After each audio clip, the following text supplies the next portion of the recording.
I'm Satya Natarajan. This is all about cinema. Hi my crowd, எப்படி இருக்கீங்க? இன்னைக்கு வந்து என்னன்னா, ஓகே எல்லாரும் பார்த்து முடிச்சிருப்பீங்க. கரை ஓடிடி ரிலீஸ்க்கு அப்புறம் இந்த படம் எப்படி இருக்கு அப்படிங்கிறது. நான் தேட்டரில் ஒரு வாட்டி படம் பார்த்தேன்.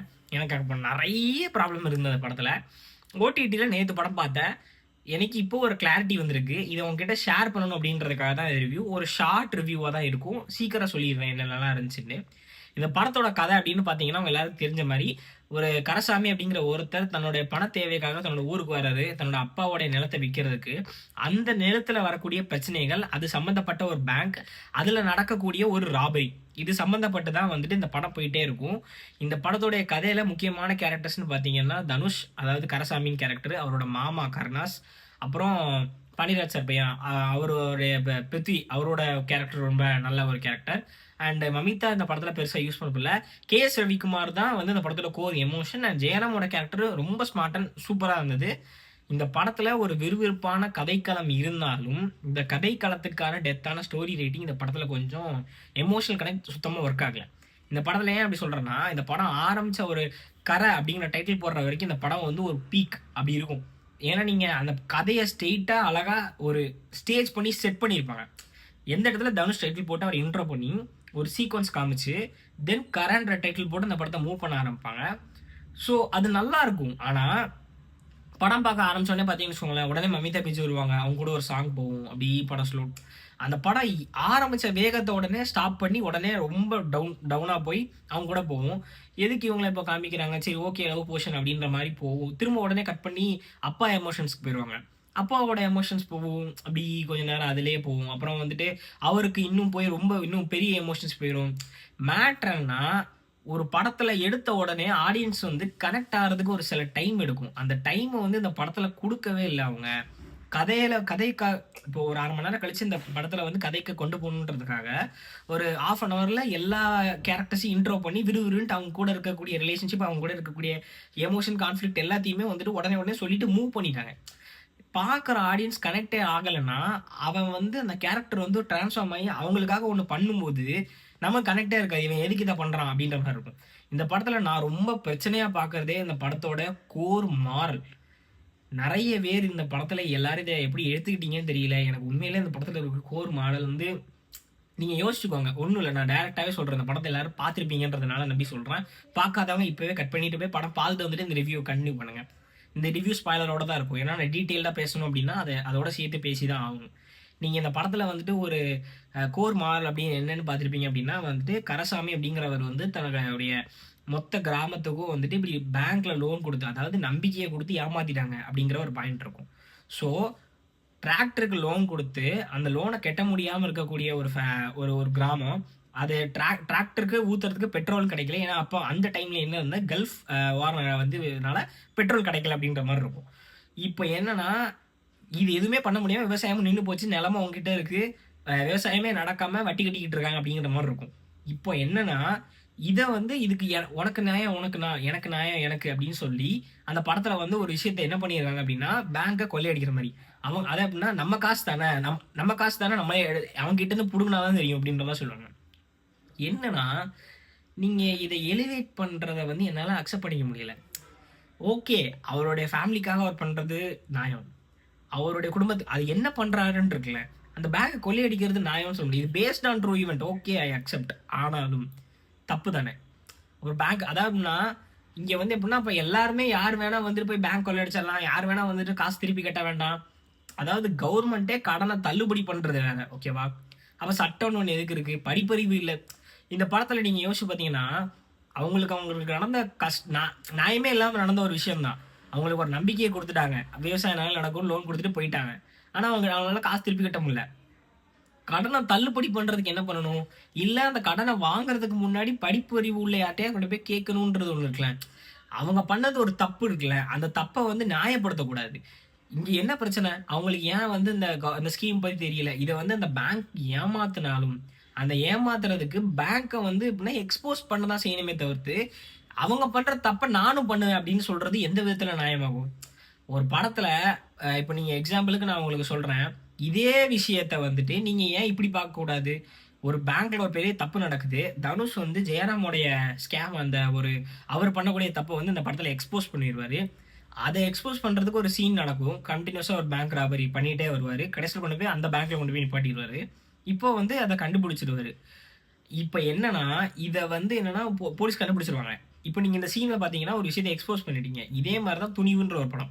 ஒரு விஷயத்த அதாவது ஒரு பேங்க் ராபரி பண்ண போறோம், ஒரு ஹைஸ் பண்ண போறேன்னு உள்ள கொண்டு வந்து அந்த படத்துல கடைசியில பாத்தீங்கன்னா ஒரு பெரிய நடக்கக்கூடிய ஒரு பேங்க்ல அந்த மியூச்சுவல் ஃபண்ட் அப்படின்னு சொல்லக்கூடிய ஒரு விஷயத்துல எவ்வளவு தப்புகள் நடக்குன்றதை எக்ஸ்போஸ் பண்ணியிருப்பாங்க.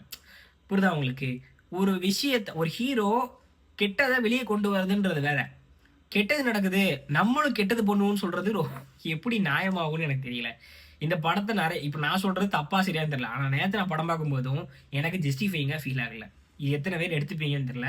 எனக்கு அப்படிதான் ஃபீல் ஆச்சு. நான் என்னோட ரிவ்யூவை என்னோட பேட்டர்ன் சொல்ல முடியும். எல்லாருக்காகவும் நான் ரிவ்யூ பண்ண முடியாது. எனக்கு தோன்ற மாதிரி எத்தனை பேருக்கும் சரியா தோணி இருக்கலாம். இந்த படத்துல எல்லாமே சரி. ஒரு நல்ல ஸ்கிரீன் பிளே பண்ணியிருக்காங்க, விறுவிறுப்பான கதைக்களம், அடுத்து என்ன நடக்கும், இன்டர்வல் பிளாக்லாம் ரொம்ப பேங்கர். ஆனா மாரல் அது சரியா இருக்கணும்ல.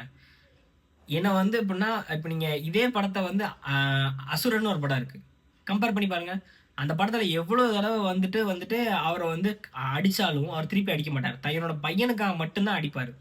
கடைசி நிமிஷம் அவர் போகும்போது கூட தான் அடிச்சு எல்லாரையும் கொண்டுட்டு என் பையனை காப்பாத்துறேன்னு சொல்லி படத்தை முடிச்சிருக்க மாட்டாங்க. நீ படி, உன்கிட்ட இருந்து எல்லா சொத்தையும் பிடிங்கிப்பானுங்க. காடு இருந்தா ரூவா இருந்தா எல்லாத்தையும் பிடிங்கிப்பாங்க. உன்கிட்ட இருந்து உன்னோட பறிக்க முடியாத ஒரு விஷயம் வந்துட்டு உன்னோட படிப்பு தான். அதை நீ எடுத்துட்டு அவன் உனக்கு பண்ண தப்ப நீ அவனுக்கு பண்ணாத அப்படின்னு இருக்குல்ல. இந்த மாரல் அந்த படத்துல உட்கார்ந்தது தான் அந்த படத்தோட ஒரு பெரிய பிளஸ். அதுதான் அந்த படத்தை அந்த அவங்க சொல்ல வந்ததே அதுக்காக தான். அந்த 2 மணி நேரம் ஸ்பெண்ட் பண்ணது அந்த ஒரு விஷயத்த மக்களுக்கு கொடுக்கணுன்றதுக்காக தான். இந்த படத்துல நான் ஸ்பெண்ட் பண்ண 2 மணி நேரம் எனக்கு நல்லா இருந்தாலும் அவங்க மாரலை சரியா சொல்லலங்கும் போது இந்த படத்தோட இதெல்லாம் எதுக்கு அப்படின்ற எல்லா இதை இவ்வளவு நேரம் பண்ணது எதுக்கு அப்படின்னு இருக்குல்ல. ஒரு போலீஸ்காரர் வந்து அவர் யோசிச்சதுக்கு அவர் பண்ணிக்கிட்டாரு. இவரு நல்லதுன்னு நினைச்சிட்டு இதை ஒன்று பண்ணிக்கிட்டாரு அவர் கிராமத்துக்காக. கரசாமி அப்படிங்கிறவரு திருடிட்டு இருந்தவர் இப்போ பேங்க்ல திருடி, ஆனா நல்லதுக்காக அந்த திருட்ட பண்ணா அது நியாயமாகாது. அவரும் திருட்டு தான், அவருக்கும் அது தெரியுது, நான் ரியலைஸ் பண்ணிக்கிறேன். ஆனா என்னோட நியாயம் எனக்கு இது அப்படின்னு சொல்லக்கூடாது.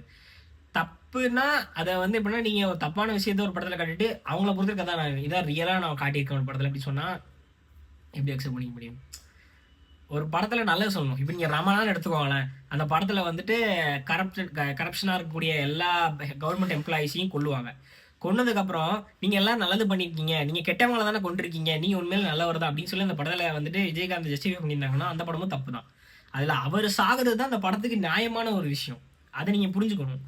இந்த படம் நான் அதனாலதான் சொல்றேன், இந்த படத்துல இந்த விஷயம் தப்பா இருக்குது. எத்தனை பேத்துக்கு இது தெரிஞ்சது தெரியல அப்படின்னு தெரியல.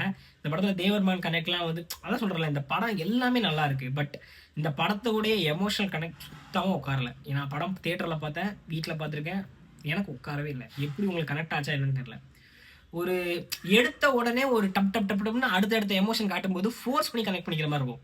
நீங்க உண்மையா சொல்லுங்க, படம் பார்த்த எல்லாருமே ஃபோர்ஸா கனெக்ட் ஆகக்கூடாது. ஒரு கேரக்டரோட கொஞ்ச நேரம் அப்படி போய் நமக்கே நம்மளை அறியாம வந்துட்டு அந்த கேரக்டரோட கனெக்ட் ஆகி அழுகணும்னு தோணும். ஆனா இங்க எவ்வளவு எமோஷனல் சீன் இருந்தாலும் பாவமா இருக்குமே தவிர்த்து கனெக்ட் ஆகி அழணும்னு தோணாது. நம்ம அந்த கேரக்டரா ஃபீல் பண்ணவே முடியாது. புரியுதா உங்களுக்கு? அதுக்கப்புறம் தான் வந்துட்டு இந்த மாரல் இதுவும் வந்து தப்பா இருந்த மாதிரி எனக்கு ஃபீல் ஆச்சு. கிளைமேக்ஸ்ல உள்ள அந்த அந்த இது அந்த ஊர்ல இருக்கவங்களுக்கு எல்லாம் காசு கொடுத்தது இது நீங்க தப்பு சரின்னு உண்மை சம்பவம் சொல்றீங்க. ஓகே, கல்ஃப் வாரை வந்து நீங்க வந்து பெருசா இந்த படத்துல பேசலன்றது எனக்கு தோணுச்சு. பெட்ரோல் டீசலை பத்தி பேசல, அதை ஒரு ரீசனா தான் வச்சுக்கிட்டீங்களே தவிர்த்து பேங்கா சொல்றீங்க, பேங்க் தான் தப்புன்றீங்க. அந்த பாயிண்ட் ஆஃப் வியூ பேங்க்குக்கு போயிடுச்சு. பெட்ரோல் டீசல் பத்தி தான் அந்த பிரச்சனையை ஆரம்பிச்சிங்க. அந்த வாருக்கு நீங்க எதை பத்தியுமே பேசல. கஷ்டத்தையே அந்த படத்துல அந்த அந்த ஒரு விஷயத்தையே காட்டுற அந்த அது சம்மந்தப்பட்ட ஒரு அரசியல் அந்த படத்துல வந்து இல்லவே இல்லை. இது ஒரு மாதிரியான ரிவ்யூ தான் வச்சுக்கோங்களேன். நான் வந்து இந்த படத்தில் அவ்வளோ குறை சொல்கிறேன்னு நினைக்காதீங்க.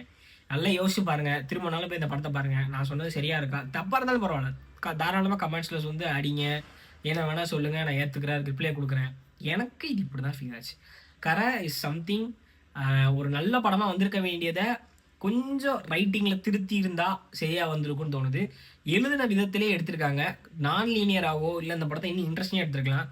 எல்லாரும் சொன்னாங்க போர் தொழில் பார்த்துட்டு அவர்கிட்ட இந்த படத்தை எக்ஸ்பெக்ட் பண்ணும்போது இந்த படம் எல்லாருக்கும் ஒர்க் ஆகாதுன்றதுனால ஆடியன்ஸ் அப்படிலாம் படம் பார்க்க வர மாட்டாங்க. போர் தொழில் டைரக்டர் அப்படின்றதெல்லாம் வந்து இங்கே இருக்கக்கூடிய ஒரு 10% சினிமா ஆடியன்ஸ்க்கு மட்டும்தான் தெரியுமே தவிர்த்து ஃபேமிலி ஆடியன்ஸ்க்கோ காமன் ஆடியன்ஸ்க்கோ தெரியாது. அவங்க எல்லாரும் அவருக்காக படம் பார்க்க வர ஆட்கள் கிடையாது. பொதுவாக தனுஷ் படம் பார்க்க வரவங்க. அந்த படத்தில் கதை நல்லா இருந்ததுன்னா நல்லா இருக்குன்னு சொல்ல போகிறாங்க, நல்லா இல்லைன்னு சொல்லிட்டு போயிட்டே இருப்பாங்க. நல்ல படம் கொடுத்துருந்தா யாரும் இங்கே அடிக்க போகிறதோ கிடையாது. நான் மட்டும் இப்போ எனக்கு வந்துட்டு இந்த படம் பிடிக்கலன்னு நான் சொல்லவே இல்லை. இந்த படத்தை இப்போ நான் சொல்கிறேன், ஒரு 2.5 ஸ்டார், 5க்கு 2.5 ஸ்டார் டு 3 ஸ்டார் கொடுப்பேன். மாறல் எனக்கு உண்மையிலே தப்பாக தான் ஃபீல் ஆகுது. எவ்வளோ அப்படி பீக் சினிமான்னு என்னால் சொல்ல முடியல. நீங்கள் வேறு எந்த படத்தினாலும் கொண்டு வந்து கொடுங்க, ஒரு படம் அதோடைய கோர்லேயே பிரச்சனை இருக்குது அப்படிங்கும்போது அதை நியாயப்படுத்தக்கூடாது. ஒரு தப்பை நியாயப்படுத்தினாலே வந்துட்டு அது என்னைக்கும் சரியாகாது. அது அவனுக்கு அப்படின்னா அதை நியாயப்படுத்துறீங்கன்னா அதுக்கு சரியான ரீசன் அந்த படத்துலேருந்து எனக்கு சரியா இருக்கணும். இல்லை எனக்கு இது நியாயப்படுத்துகிற அளவுக்கு நீங்கள் அந்த சீனை சாட்டிஸ்ஃபைடாக வைக்கலைன்னா நான் சாட்டிஸ்ஃபைடாக இல்லைன்னு சொல்கிறேன், அவ்வளோதான். ஸோ ஓகே, போதும்னு நினைக்கிறேன்.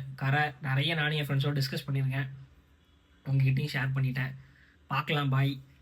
மீண்டும் உங்களை அடுத்த ஒரு ரிவ்யூவில் சந்திக்கிறேன். இதையும் சீக்கிரம் எடிட் பண்ணி சீக்கிரம் போஸ்ட் பண்ண பார்க்குறேன். So tata, bye. Please subscribe. உங்கள் சப்போர்ட் தான் ரொம்ப முக்கியம். சப்ஸ்கிரைப் பண்ணுங்கள், சப்போர்ட் பண்ணுங்கள்.